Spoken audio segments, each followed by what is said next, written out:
Et ce matin à Nice, on innove dans le diagnostic du cancer. On a peut-être mis au point un test universel qui détecte les toutes premières traces d'un cancer. Oui, en plus, il est tout simple. Il suffit de prélever une goutte de sang, la mettre dans un liquide.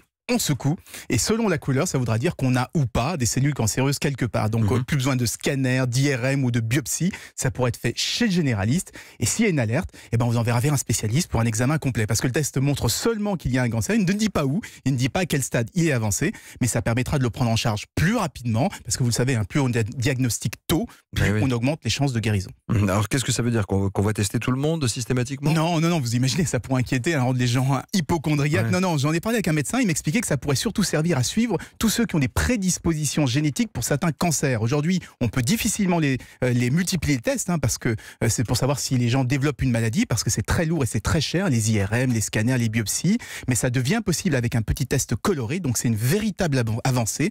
On la doit à des chercheurs de l'université de Queensland en Australie, mais il ne faut pas s'emballer, on est encore au début des recherches, mais c'est un vrai pas de plus vers un diagnostic ultra précoce du cancer avec une simple prise de sang. Ceux qui ont des prédispositions génétiques, souvent vous parlez d'hérédité en fait. Oui, Angelina Jolie par exemple qui a fait une ablation préventive, on pourrait éviter ça.